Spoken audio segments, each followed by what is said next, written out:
everybody, and welcome to the Garage, the Court of Public Opinion, another session. And of course, tomorrow our live streaming from the dining room table, which is, I know it sounds a bit odd, but you've got to start somewhere. And we are going along in leaps and bounds. A very special guest tomorrow will be Andrew Killey. Now, Andrew Killey is the doyen of advertising, and I won't just say South Australia, because people would come to him in his agency in South Australia from all over the country, in fact all over the world.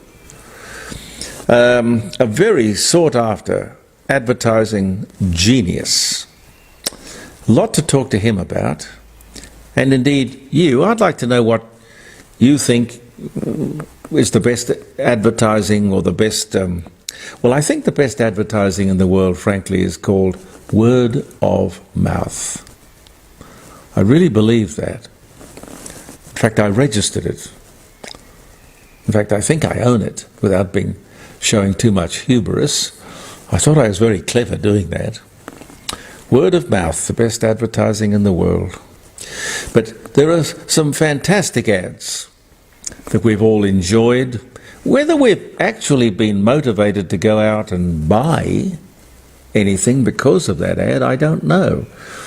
I mean, you can look at an ad but be not particularly motivated to purchase the product, which is the whole purpose of the exercise.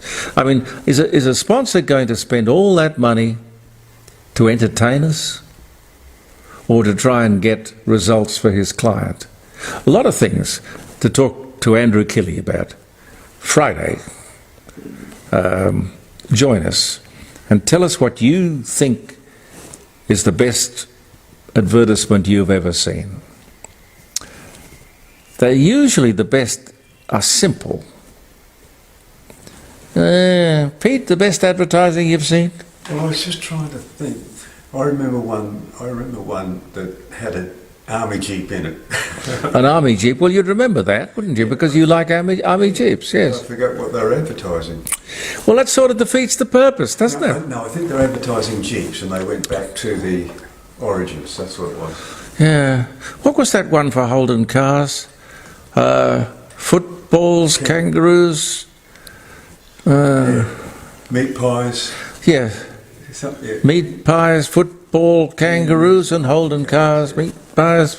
You got, once that got in your head, Yes. but you're just as likely to walk through the door of the retailer and say, "That's a lovely Ford Falcon. I'll have that." I don't know. Anyway, something to conjure with tomorrow. Supposedly eco-friendly paper coffee cups are just as toxic as plastic ones, and may be linked to birth defects and other health problems. God, supposedly eco-friendly paper cups may be just as toxic to the environment and to the human body as plastic ones, a study shows. Scientists in Sweden, I swear they've got more scientists in Sweden per head of population than any other country in the world, because everything I see come across my desk about research or this or that, it's all out of Sweden. Amazing. Swedish scientists found that the thin film of plastic coat on the surface of disposable paper cups to keep their contents from seeping into the paper emit toxic substances. An experiment that involves insects caused birth defects and other developmental changes and damage, both when the paper cup was left to biodegrade in water, as well as when it was left to dry. The news comes just weeks after similar results from researchers in Belgium who found that paper straws tested high in contamination of a group of toxic, synthetic, forever chemicals. Now the Swedish researchers are calling for transparency requirements within the plastics industry, hoping to force clear reporting of what chemicals all products contain, much like in the pharmaceutical industry. Because paper easily absorbs water and other liquids, oils, fats from all kinds of food and beverages, manufacturers treat the paper used in food packaging with resistant plastic surface coating without any thought as to what this may be doing in terms of a toxic consequence. Just when you thought it was safe. God. And just quickly, Australia Day falling apart? I don't believe that. Australia Day falling apart. Inner City Adelaide Council sparks outrage after scrapping January 6 citizenship awards without consulting ratepayers.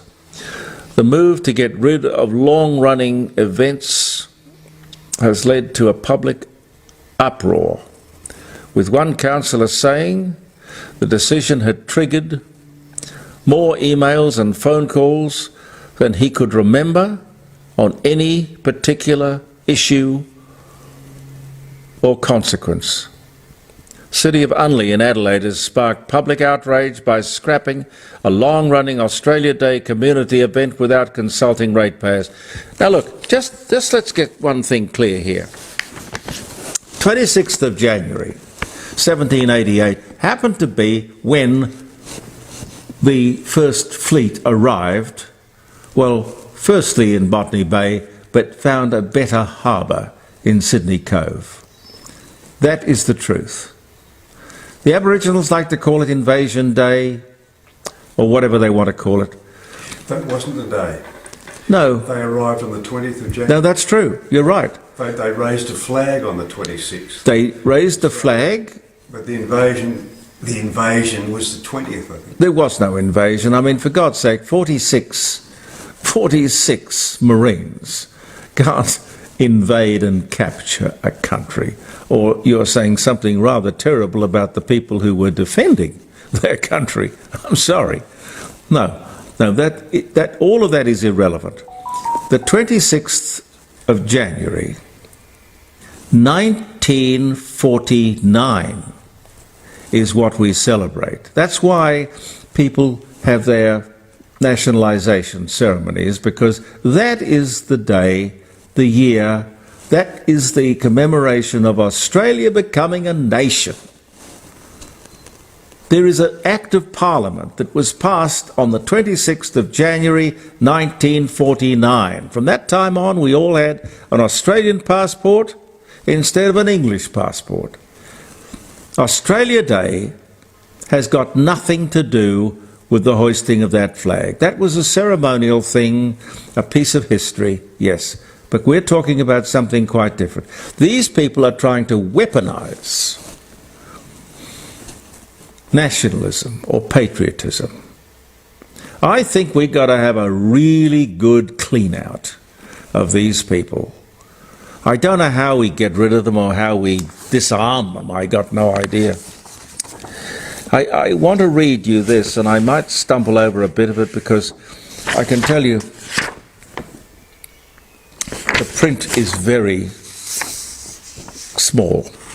But Pete, you did a good job. You blew it up as best you could. Thank you.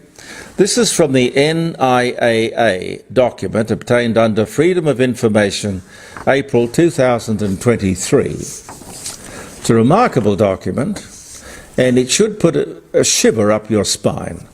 It certainly puts a shiver up my spine. It starts off, Aboriginals will pay only 50% of the rate of income tax that other Australians pay. Now, this is the organisation that we, the people, the taxpayers of Australia, contribute. I said 4 billion. What did you say, Pete? $4.5 billion. Nobody knows where that money goes. They are there to advise government on the needs and special needs and requirements of Aboriginal people. I can't imagine where the accountability is. But they've been hard at work with their wish list.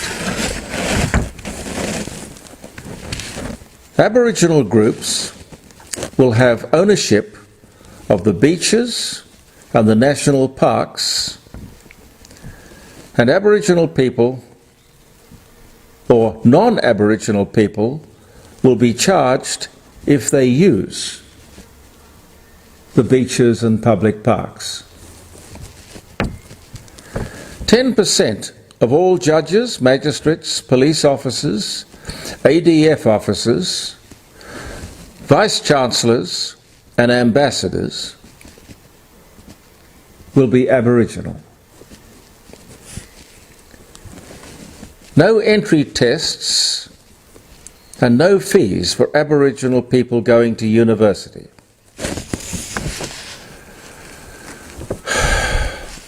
50% discount for Aboriginals attending sport and music events on public land. Aboriginals to have first claim on all public housing in Australia. Reduced age of eligibility for the aged pension for Aboriginals. Rivers, streams and beaches to be owned by relevant Aboriginal tribes. Water consumption to be charged to non-Aboriginal people as per mining royalties on native title. So we have to pay Aboriginal people for every drop of water that we use. All new liquor licences will be vetted by The Voice.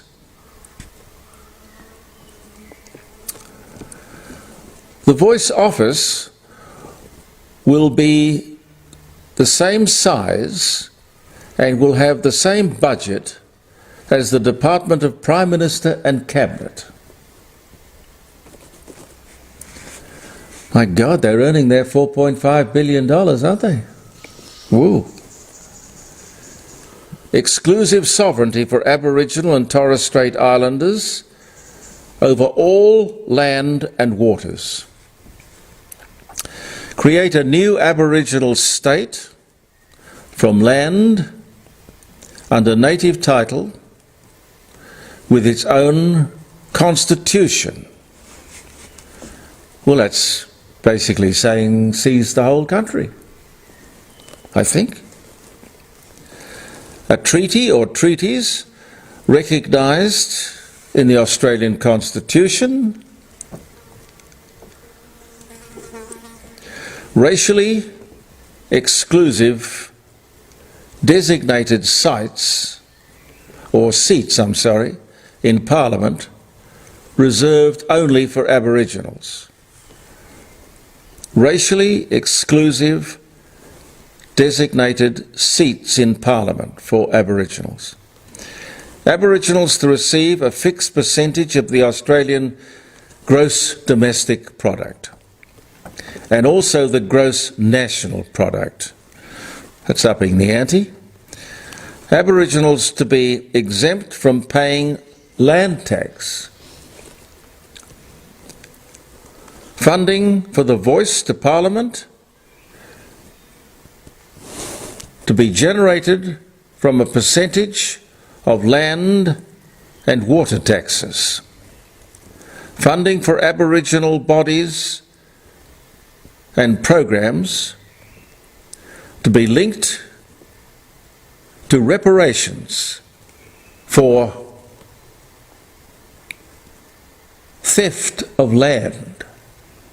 Oh, we've stolen the land So we have to pay them. I'm sorry, you think back to Invasion Day, sorry guys, you lost the land. You lost it. You know, war happens all over the world. There are winners and the losers. You can't come round and have a second bite. I'm sorry. There's not much more, but I find it both interesting and frightening and necessary to tell you about. Funding for Aboriginal bodies and programs to be funded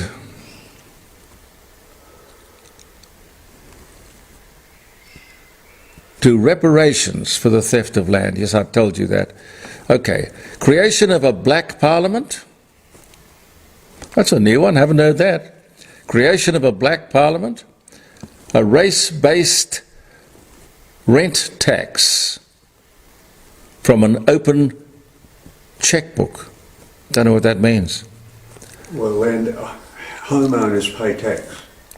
A race-based rent tax from an open checkbook.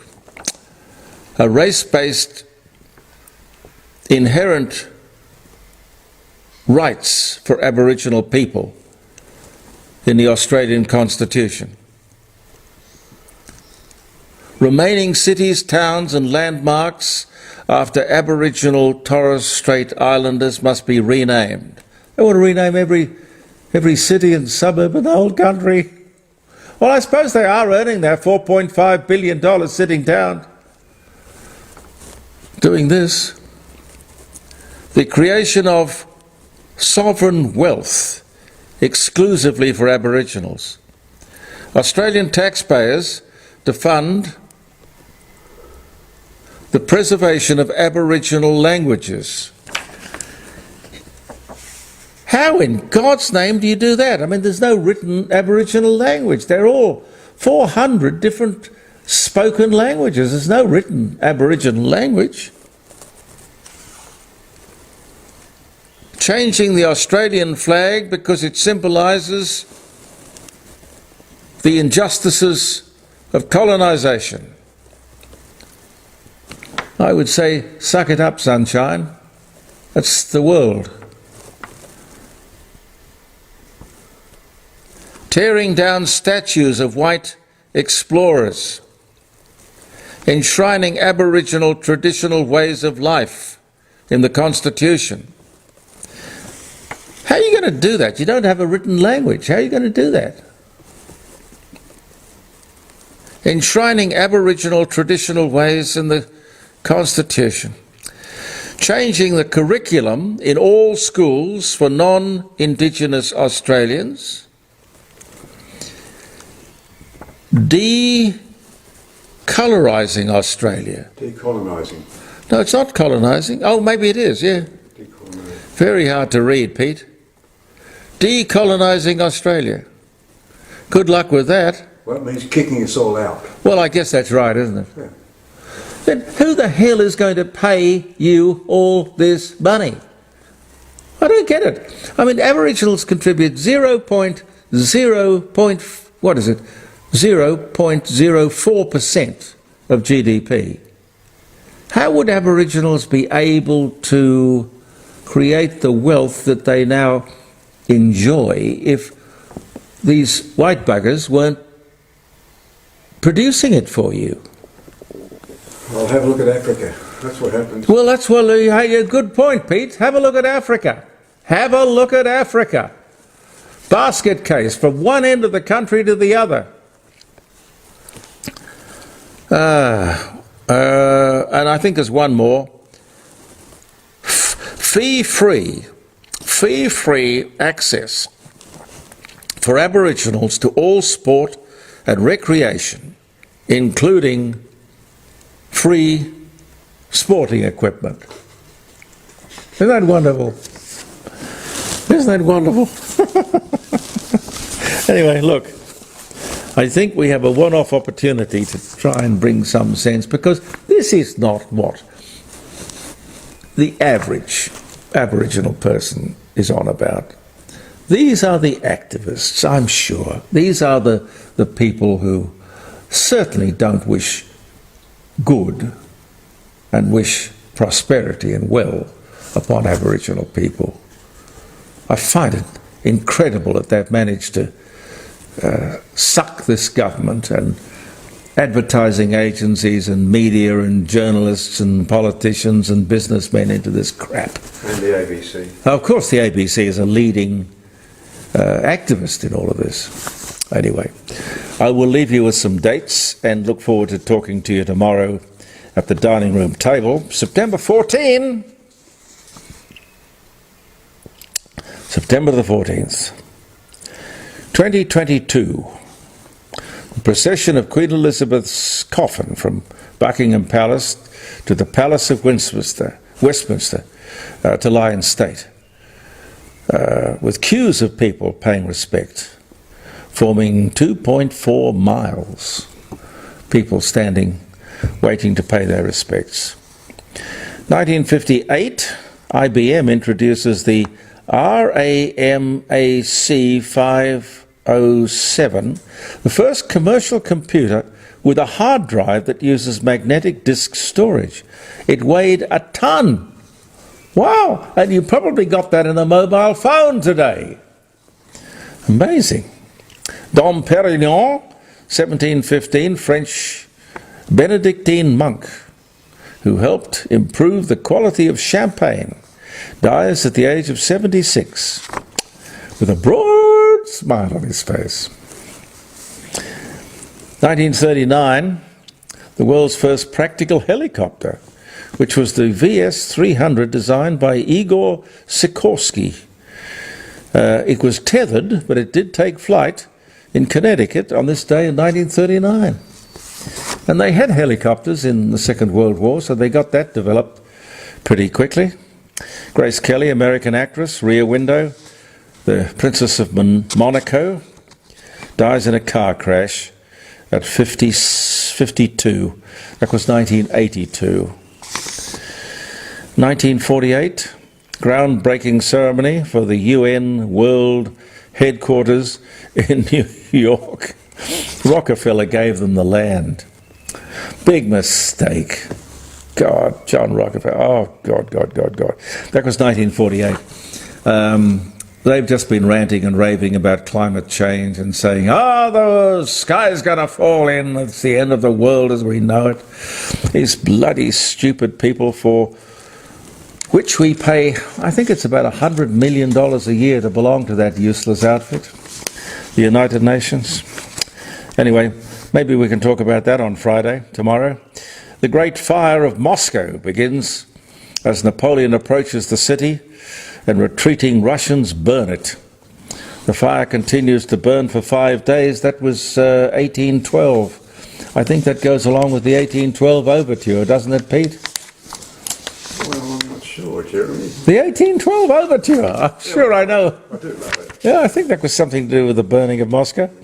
Malcolm Turnbull ousts, lovely political word, isn't it? Ousts Tony Abbott as Australian Prime Minister and leader of the ruling Liberal Party, 2015. 1938, Graf Zeppelin II, the world's largest airship, makes its maiden flight.